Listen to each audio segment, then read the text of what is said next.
आज जब मैं सारी रिसर्च निकाल रही थी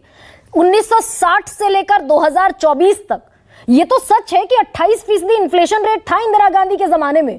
पीवी नरसिम्हा राव के जमाने में डबल डिजिट इन्फ्लेशन रेट था। तो ये मेरे और मेरे दर्शकों को भी और मुझे भी समझा दीजिए कि हम महंगाई को मुद्दा समझें आज की तारीख में या लौट जाएं 50 बरस पहले।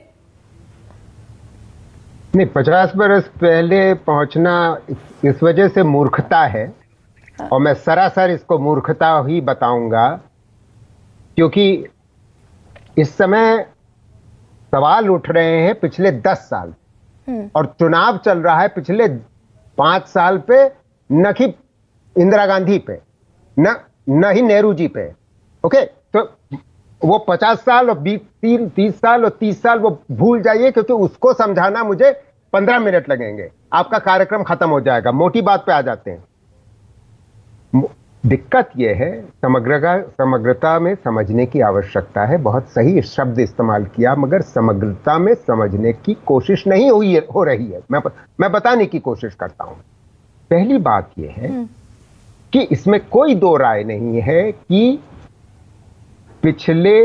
3 साल में महंगाई की दर जबरदस्त तौर से बढ़ी हुई है, और पहले 10 साल में मोदी सरकार की महंगाई दर गिरी हुई थी, इसमें भी कोई दो राय नहीं है। और आप अगर समग्र रूप से 10 साल को उस 2004 और 14 को में तुलना करना चाहते हैं, तो आप ये पाएंगे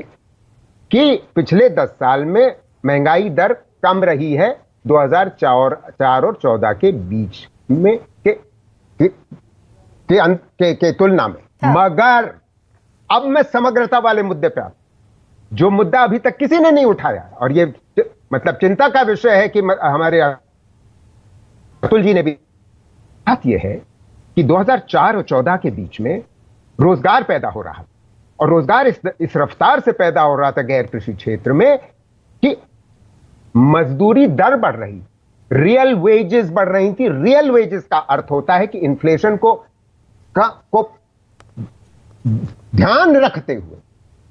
उसका लिए एडजस्ट करते हुए रियल वेजेस बढ़ रही थी। आज की हालत पिछले 10 साल में क्या है? न पहले काल में और न दूसरे काल में इस सरकार के रियल वेजेस नहीं बढ़ रही, फ्लैट हैं। और इनके स्वयं के सरकारी इकोनॉमिस्ट ये बात मानते हैं। तो इन्होंने यस इन्फ्लेशन रेट घटा ली, मगर भाई जब रोजगार कम हो रहा है और आमदनी कम हो रही है, और उस हालत में अगर महंगाई दर बढ़ी हुई है, तो खासतौर से पिछले 3 साल से, जबकि पेट्रोल, और आपने बहुत सही बात बार बार शुरू से आपने ये बात दोहराई है, और वो जो अतुल जी ने बिल्कुल सही बात कही कि इस सरकार को तो एक विंडफॉल गेन हुआ 7 साल, विंडफॉल गेन इसको इकोनॉमिस्ट कहते हैं, चाहे वो सरकारी इकोनॉमिस्ट हो चाहे बाहरी इकोनॉमिस्ट हो, सब विंडफॉल गेन उसको कहते हैं, क्योंकि इंटरनेशनल ऑयल प्राइसेस बहुत मंद क्या था, $40, $50, $60, वो आज जाकर के सिर्फ $80 आज 82 हुआ है, नहीं तो बीच में तो वो $40 पर बैरल तक भी पहुंचा। आपको पॉइंट ये है कि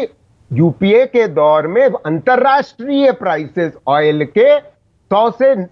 निरंतर ऊपर चल रहे थे, 110 और 130 के बीच में चल रहे थे। तो इसलिए कहा जाता है कि पहले 7 साल में इस सरकार को विंडफॉल गेन हुआ, और उस विंडफॉल गेन का खूब फायदा उठाया इन्होंने और खूब रेवड़ियां बांटी। तो इसमें मैं कुछ और एड ऑन भी कर दूं, अगर पेट्रोल डीजल पर ही आ रहे हैं कि इसी वजह 13 बार एक्साइज ड्यूटी बढ़ाई गई, 3 बार